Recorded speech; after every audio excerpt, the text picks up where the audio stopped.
Muy buenos días, chicos, espero que se encuentren bien, primeramente. Bien, el día de hoy vamos a trabajar con lo que es el verbo, ¿sí? Ya nos vamos a meter un poco más a las raíces y a la estructura de la gramática. Cuando nosotros hablamos de la estructura, estamos haciendo básicamente mención a lo que es la morfología, ¿sí? La morfología significa cómo está conformada, qué forma tiene, qué condiciones sustentan ese fenómeno, esa forma, ese concepto. Por ejemplo, una montaña o un conjunto de montañas tiene una forma, ¿sí? Unas son más altas, unas son más planas, tiene unas condiciones de relieve distintas a otras, ¿no? Por ejemplo, en la sierra hay unas montañas de una determinada formación y en la selva de una determinada formación. A eso hacemos referencia cuando hablamos de la morfología. Entonces las palabras también están conformadas por una morfología, una estructura. En el caso, por ejemplo, del verbo, vamos a indicar, ¿sí?, que, por ejemplo, una acción como cantar, bailar, jugar, pensar, constituye lo que es el verbo, que es la acción. El verbo es la primera, se puede decir que es la primera expresión del hombre. Cuando el hombre todavía no había desarrollado el habla ni la escritura, se manifestaba a través de sonidos, a través de jergas, ¿sí? A través de vibraciones. Es decir, que fue la primera expresión del hombre. Luego se fue constituyendo en un conjunto de expresiones verbales, ¿no? Disculpen. Bien. Ahora bien, como toda palabra está constituida por dos esquemas o dos estructuras básicas, ¿sí? En este caso, por ejemplo, el verbo tiene una condición bimembre, ¿sí? Entonces tiene una estructura base, ¿sí?, que es can, que es el lexema, que es la parte raíz que no varía, que se mantiene, ¿sí? Y una parte que vamos a denominar como el morfema, que es la condición que le va a dar variedad en cuanto al género, en cuanto a la cantidad, en cuanto al lugar y en cuanto a la acción, ¿sí? Puede establecerme el pasado, el presente, o me puede establecer la cantidad. Canto, cantaba, cantamos, cantaré, can cantaste, ¿sí? Entonces hace referencia a esa variación de acuerdo a la estructura del lexema que tengamos, ¿bien? Pero básicamente el verbo es la acción, ¿sí? La acción de las cosas, ¿no? De los sustantivos, de la acción que hace un sujeto, una persona, ¿sí? Entonces, los verbos van a estar acompañados de un complemento o también que puede ser un sustantivo, que pueden ser artículos, que pueden ser lo que sería como el predicado, que es el resto de la frase, ¿no?, que complementa la acción o el verbo, ¿sí? Entonces, para poder estudiar eso debemos entender que el verbo tiene varias funciones, ¿sí? Puede indicarnos la acción de las cosas, de las actividades. Por ejemplo, Pedro tomó un vaso, Pedro golpeó el balón. Entonces está subrayado la acción que desarrolla la persona. El sujeto, que es Pedro, el verbo, que es la acción, y el sustantivo o el predicado que va a acompañar a ese sujeto. ¿De acuerdo? Pero también el verbo me habla de estados de acción, que es la actividad que estoy realizando, el estado, ¿sí?, que es el ser y estar, si estoy bien, si estoy mal. Por ejemplo, aquí él es muy feliz, ella está bien, ¿sí? Pero también me habla de acontecimientos, ¿sí? ¿Sí? Por ejemplo, hoy temblará, mañana nevará, ¿sí? Entonces me está hablando de estados de acción y movimientos, ¿sí? O situaciones que pasan en un momento determinado, ¿sí? Por ejemplo, estaciones climáticas o un estado propio de movimiento, ¿sí? Ok, entonces aquí tenemos otro tipo de variaciones que encontramos dentro del verbo, ¿sí? Una vez que ya identifiqué o que ya sé cuál es el verbo, que es la acción, también voy a complementar ese verbo con otras variaciones. Entonces, en cuanto a variaciones, hablamos de persona. En primer lugar, cómo está acompañado ese verbo. Si está solo, si está acompañado si está dirigido a alguien más o está en tercera persona. Entonces, primera persona, me hago referencia a mí. Segunda persona, a alguien más que está circulante a mí. Y tercera persona, cuando hablamos de ellos o ellas, aquellos o nosotros. ¿Sí? Por ejemplo, yo conservo mi hogar. Está hablando en primera persona. Tú conservas unida a tu familia. Está haciendo referencia a alguien que puede estar al frente de nosotros. Ellos, es decir, un poco más alejados, haciendo referencia a que no soy yo, ni es la persona que está al lado mío, sino que está mucho más allá, que probablemente quizás ni siquiera conozca su nombre. Ellos conservan sus familias. Entonces está hablando en tercera persona. Otras variaciones gramaticales del verbo podemos hacer referencia al tiempo, ¿sí? Por ejemplo, el presente, el pasado y el futuro. Promovemos el cuidado del ambiente. Está hablando del aquí y a la hora. Promovimos el cuidado del ambiente. Está haciendo referencia a un pasado, ¿sí? Y promoveremos, es decir, a futuro, el cuidado del ambiente. Entonces, el verbo es promovemos, ¿sí? Que me está hablando de un estado, de una situación fija.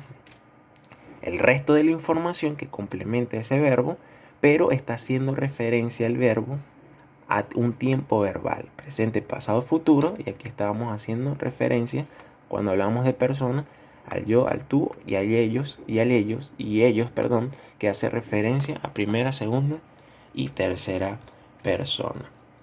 Pero también podemos hacer referencia, cuando hablamos del verbo, a los números, ¿sí? O la cantidad singular y plural. Siento alegría por mi país. Entonces estoy haciendo referencia a un estado que forma parte también del verbo, ¿no? Un estado de ser y estar.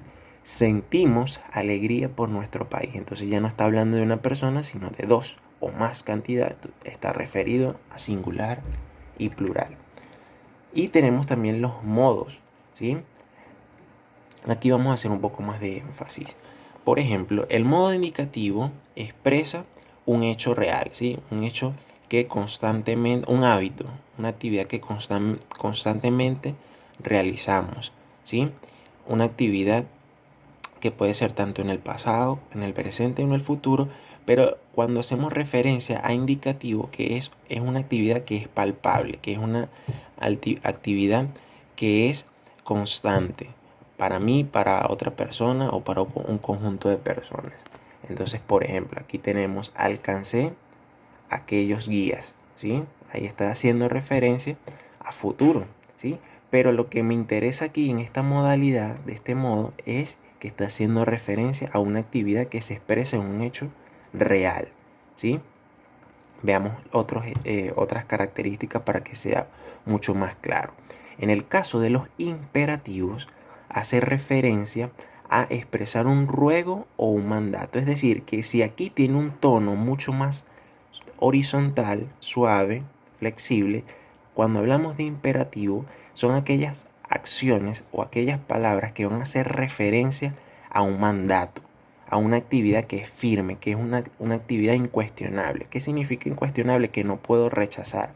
¿Dónde puedo encontrar este tipo de vocabulario? Por ejemplo, los militares, los policías, se refieren a verbos y actividad que refieren a actividades que hacen mención a misiones y objetivos que no se pueden obviar, que hay que cumplir, ¿sí? Por ejemplo, requiero que vayas a la comandancia y estés a las 00 horas.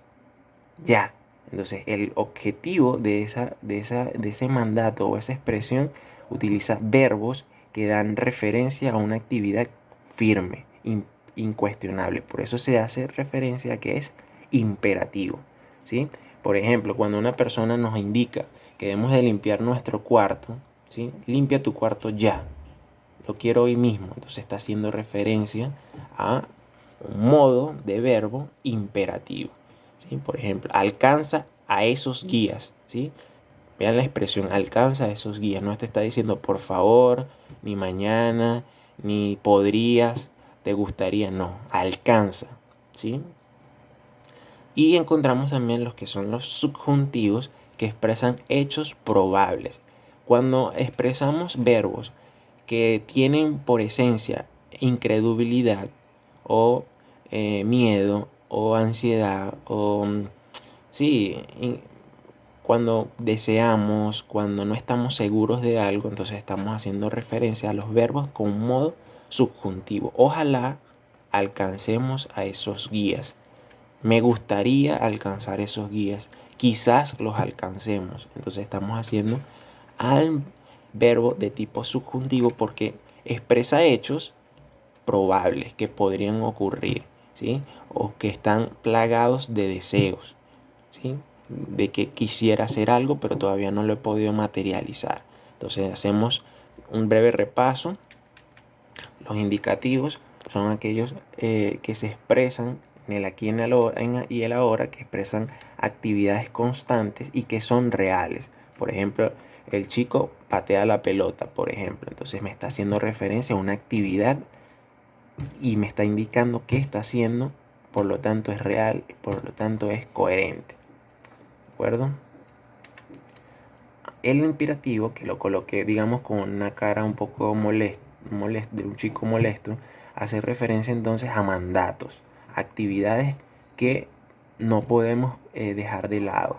Y ese tipo de expresiones se reflejan a través de un modo verbal o tipo de verbo imperativo. Haz la tarea, quiero que comas ya. Debes de llegar temprano. Llégate, no dice debes de llegar, sino llega temprano. ¿Sí? Porque el debe es como probabilidad, te gustaría, pero acá recuerda o recuerden que expresa mandato con un tono de voz firme. ¿Cómo yo puedo también determinar cuándo es imperativo?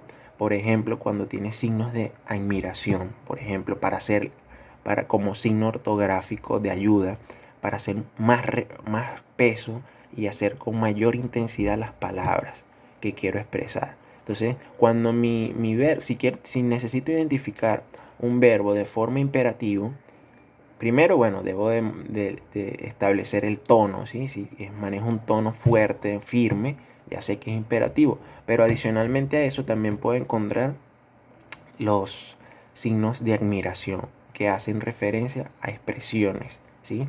A expresar algo con entusiasmo o con firmeza. Y el subjuntivo, aquí lo tenemos al chico con un poco de duda, no sabe dónde ir realmente, hace referencia a probabilidades, a inquietudes, me gustaría, podría, no estoy seguro, ¿sí? Hace referencia a un estado de probabilidad e inquietud. Bien, entonces la tarea o la actividad está dividida en dos partes. La primera parte corresponde a identificar el modo del verbo imperativo, subjuntivo o indicativo según corresponda, que es esto que está acá, ¿sí? Entonces aquí tienen una tabla y es muy sencillo. Lo único que deben de hacer es leer la oración y determinar si es indicativo, si es imperativo o si es subjuntivo. Recuerden lo que le habían indicado, si posee signos de admiración, ya eso me da a mí una cierta vía para saber cuál es o a cuál modalidad corresponde. Entonces la tarea es muy sencilla, simplemente identificar. Bueno, considero que has estudiado de más, es indicativo, coloco indicativo. Limpia eso ya, es subjuntivo, coloco si es subjuntivo. Depende de la teoría que ya hablamos y los ejemplos que estamos utilizando aquí. Y la segunda actividad, que también es muy sencilla, consiste en crear oraciones con la siguiente estructura verbal. Entonces, voy a crear una oración breve, o sea, perdón, en total, 1, 2 y 3, pero utilizando los elementos o las variaciones del verbo que me están pidiendo acá. Entonces, en teoría, lo que debo de hacer es, me piden crear una oración en primera persona, ya yo sé que debo de establecer el yo o mi persona.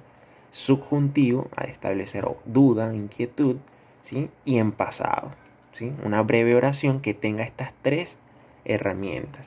Una oración que tenga estas tres herramientas: hablar en plural, en futuro y de forma imperativa. La última, imperativo, presente y en segunda persona. Y esa es la actividad que debemos de desarrollar, chicos.